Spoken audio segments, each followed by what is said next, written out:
When I realized how important it was to visualize the places I was trying to go, a lot of the things in my life started to change. I think oftentimes we lose focus on the importance of creating an image and seeing into the future, basically where we're trying to do, what we're trying to do, the places we're trying to go, or the person that we're trying to become. And when I realized how important these things were, and I actually applied it intentionally, I realized that the things in the physical realm were starting to align with what I thought. And it's not by any like magic or anything like that, but I basically was tricking my mind into believing that these were my circumstances and that was the person that I was.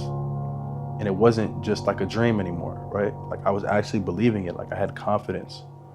And I think one of the things that we often lose track of is that almost all of the things in the physical realm didn't happen without it starting somewhere up in someone's mind. It had to start in someone's mind before it transpired into the physical realm. Other than natural earth resources and all that kind of stuff. But I'm talking about like things that like change societies, right? Like that are revolutionary, things of that nature. Like they had to start in someone's mind, and a lot of people probably told them that they were crazy, right? Like, let's not forget, like that's how confident you have to be.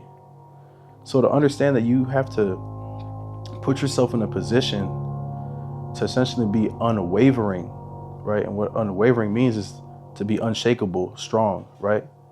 It means your mind is so strong and so sharp and it's so fixated on the things that you want that naysayers, doubt, lack of confidence, all these other things that might get into your brain, they ultimately have to fall off. They basically just don't last because your mind is too strong. You understand that what you want is possible and you realize that you're capable. That's probably one of the biggest components. Because once you understand that you actually have the power, you're able to do it, it's so much easier. But a lot of times we create goals and we don't create a plan that's necessarily super detailed and makes sense. So when it's time to follow the plan, it seems so hard.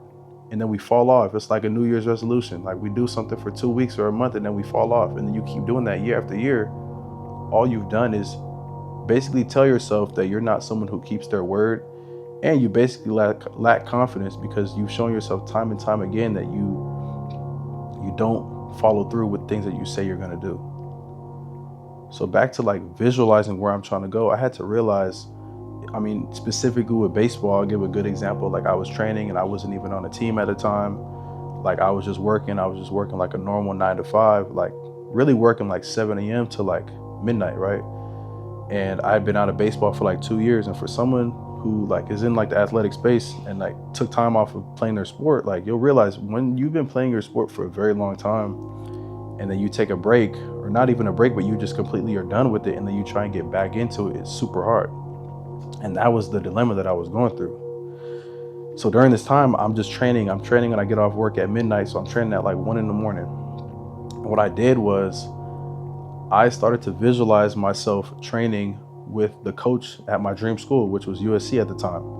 So I was telling myself that my coach was watching me train every day and every night that I would go and train. So all of these different things started to build up inside of me, and I realized that I needed to change the standard and basically like the level that I was trying to perform at.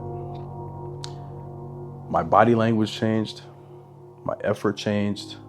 All these different characteristics were now starting to align with the person I was trying to become. I wasn't necessarily that person yet.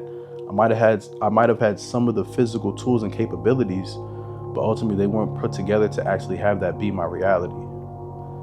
So as I did this and I kept at it, it became a habit and it was ingrained, and that's just the level that I stayed at. Now, obviously I got a scholarship to play Division II baseball. It wasn't Division I, but ultimately I shot for a really high level. And I still, regardless of like the playing level or who I'm playing against, I still carry myself that way.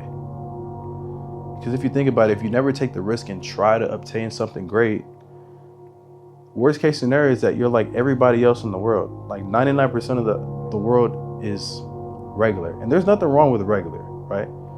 But for people who are like competitive and they want a lot for themselves, it's very dangerous to think that regular is okay. Regular is essentially average. And average is basically what everybody else does. So sometimes we make it acceptable for us to act in accordance with what everyday people do when you're not trying to be an everyday person.